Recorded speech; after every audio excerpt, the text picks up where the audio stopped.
Hello guys, this is Kundan. Welcome back to my channel Kevin's photography. So guys, आज इस video में हम देखने वाले हैं कैसे कैमरे से, डीएसएलआर कैमरे से या फिर मिररलेस कैमरे से हम मैनुअल मोड में फोटोज क्लिक कर सकते हैं। सो गाइस, इस वीडियो को देखने के बाद आपको कोई भी प्रॉब्लम नहीं आएगा मैनुअल मोड में फोटोज क्लिक करते टाइम। मैनुअल मोड में शूट करने से पहले आपको 3 चीज़ों का पता होना चाहिए। शटर स्पीड क्या होता है, अपर्चर क्या होता है, आईएसओ क्या होता है। इन तीनों चीज़ों के बारे में आपको अगर पता होगा तो आप आसानी से मैनुअल मोड में फोटोज क्लिक कर सकते हो। अगर आपको इन सब के बारे में नहीं पता है तो मेरे चैनल पे आपको इन सब का वीडियो मिल जाएगा। मैंने ऑलरेडी इन सब पे वीडियो बना रखा हुआ है, आप वहाँ से जा करके देख लेना। चलो अब इस वीडियो को स्टार्ट करते हैं। सबसे पहले हमें क्या करना है, कैमरे के ऊपर में जो मूड डायल दिख रहा है इसे घुमा करके हमें मैनुअल में कर लेना है। ये M जो दिख रहा है मार्क के सामने ला देंगे तो ये कैमरा हमारा मैनुअल मोड में चला जाएगा। तो अभी हमने क्या किया हुआ है, कैमरे को मैनुअल मोड में डाल दिया हुआ है। मैनुअल में फोटो क्लिक करते टाइम पहला स्टेप क्या होता है, अपर्चर को सेट करना। यहाँ पे जो F दिख रहा है f5.0, इसे हम क्या करेंगे, पहले सेट करेंगे कैमरे में। अपर्चर हमें खुद से डिसाइड करना पड़ेगा कितना हमें बैकग्राउंड ब्लर चाहिए, उसके अकॉर्डिंग हम क्या करेंगे, अपर्चर को सेट करेंगे। अगर हमें बैकग्राउंड ज़्यादा ब्लर चाहिए तो हमें क्या करना होगा, अपर्चर वैल्यू को कम करना पड़ेगा। और अगर हम चाहते हैं बैकग्राउंड हमारा क्लियर दिखे तो उस केस में हमें क्या करना होगा, अपर्चर वैल्यू को ज़्यादा रखना होगा। सो अभी अपर्चर हमारा f5.0 दिख रहा है यहाँ पे। अभी हमें क्या करना है, बैकग्राउंड को ज़्यादा ब्लर रखना है ताकि फ्लावर हमारा काफ़ी अच्छे तरीके से दिखे। सो इसके लिए हमें क्या करना होगा, अपर्चर वैल्यू को कम करना होगा। तो मैं इस अपर्चर वैल्यू को 1.8 कर लेता हूँ। 1.8 करने के बाद अभी आप देख रहे होगे स्क्रीन पे कुछ ज़्यादा ही ब्राइटनेस हो चुका है।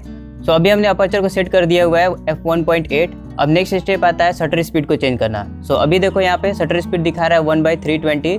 सो इसको अभी हमें चेंज करना है। और देखो गाइस, शटर स्पीड हम कैसे डिसाइड करते हैं, अगर हमारा सब्जेक्ट बिल्कुल ही स्थिर है, स्टैटिक है, तब उस केस में हम क्या कर सकते हैं, अपने शटर स्पीड को 160 से लेकर के कितना भी ज़्यादा हम रख सकते हैं। और अगर हमारा सब्जेक्ट मूव कर रहा है, हिल डुल रहा है, तो उस केस में हमें क्या करना है, शटर स्पीड को 1/50 से ऊपर ही रखना है। सो अभी देखो हल्का फुल्का हवा चल रहा है जिसके कारण वो फ्लावर मूव हो रहा है हल्का।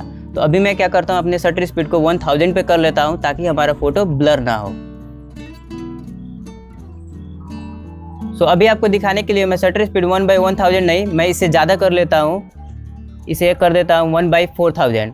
1/4000 शटर स्पीड करने के बाद अब आप देख रहे होगे इमेज हमारा डार्क दिख रहा है। सो अभी आप देखोगे लाइट बहुत ज़्यादा कम हो चुका है फोटो में। सो अब इसके लिए क्या करेंगे, नेक्स्ट स्टेप में हम आईएसओ को चेंज करेंगे। आईएसओ चेंज करके हम इसमें लाइट इंक्रीज करेंगे। और आईएसओ कितना चेंज करना है आपको ये कैसे पता चलेगा, तो उसके लिए हम यहाँ पे एक्सपोजर मीटर को देखेंगे। अभी आप देखोगे एक्सपोजर मीटर में -2.0 दिखा रहा है, यानी कि अभी लाइट बहुत ज़्यादा कम है। लाइट बहुत ही ज़्यादा कम आने वाला है फोटो में हमारा। फोटो में परफेक्ट लाइट लाने के लिए हमें क्या करना होगा, इस एक्सपोजर मीटर को 0.0 या फिर +0.3 पे रखना होगा। तब उसके बाद हम अगर फोटो क्लिक करेंगे तो हमारे फोटो में परफेक्ट एक्सपोजर आएगा। सो अभी हमें क्या करना है, इसमें लाइट को बढ़ाना है। तो इसके लिए हम अब आईएसओ को चेंज करेंगे। आप यहाँ पे देखोगे आईएसओ 200 लिखा हुआ है। अब इसे चेंज करके हम बढ़ाते हैं इसे।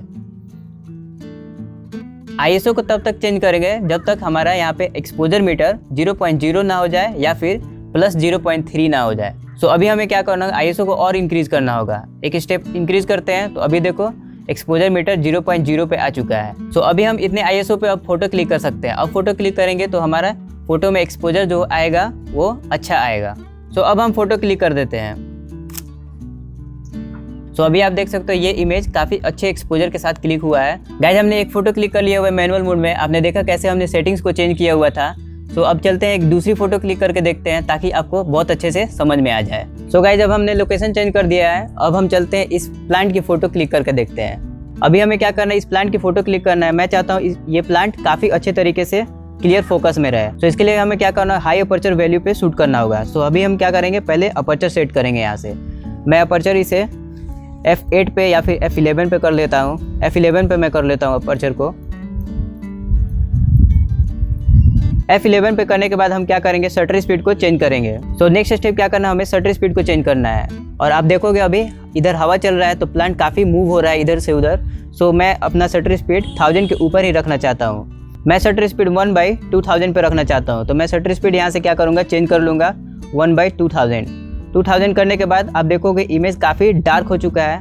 सो इसमें लाइट बढ़ाने के लिए मैं क्या करूँगा, अब आईएसओ को चेंज करूँगा। तो ये थर्ड स्टेप में आता है आईएसओ को चेंज करना। तो आईएसओ अब क्या करेंगे, हम यहाँ से बढ़ा देंगे।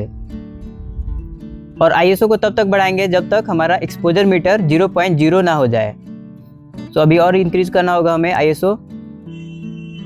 जब 0.0 आ जाएगा तब हमें वहाँ पे आकर के रुक जाना है। अभी प्लस 0.3 हो चुका है, सो मैं एक स्टेप कम कर लूँगा यहाँ से।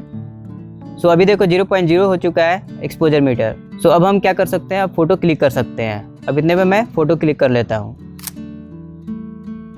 सो अभी आप देख सकते हो ये फोटो काफ़ी अच्छे तरीके से आया हुआ है। एक्सपोजर इसमें जो है काफ़ी अच्छे से दिख रहा है और हमारा प्लांट भी काफ़ी शार्प फोकस में है।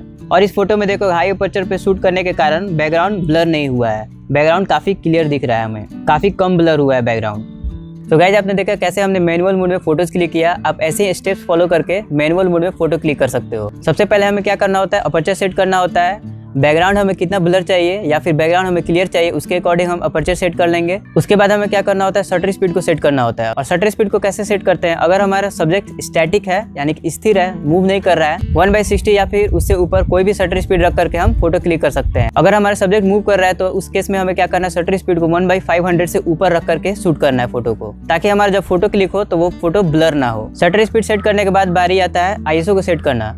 तो आईएसओ कैसे सेट करते हैं, आईएसओ सेट करने के लिए हम क्या करते हैं, एक्सपोजर मीटर को देखते हैं। कोशिश करते हैं कि एक्सपोजर मीटर हमारा 0.0 पे रहे या फिर 0.3 पे रहे, तब जाकर के हमारे फोटो में काफ़ी अच्छा एक्सपोजर आएगा। लेकिन ध्यान देना गाइस, कोई ऐसा केस आएगा जहाँ पे एक्सपोजर मीटर 0.0 या फिर प्लस 0.3 पे भी रखने पे एक्सपोजर हमारा अच्छे से नहीं आ पाता है फोटो में। तो उस केस में क्या करना है, एक्सपोजर को हमें बढ़ा करके फोटो क्लिक कर लेना है। सो गाइज ये 3 स्टेप्स फॉलो करके आसानी से आप मैनुअल मोड में फोटो क्लिक कर सकते हैं। तो गाइज आई होप ये वीडियो आपको पसंद आया होगा। अगर पसंद आया हो तो लाइक करना, कमेंट करके बताना कि ये वीडियो कैसा लगा एंड चैनल को जरूर सब्सक्राइब करना। मिलते हैं नेक्स्ट वाली वीडियो में। Till then bye bye.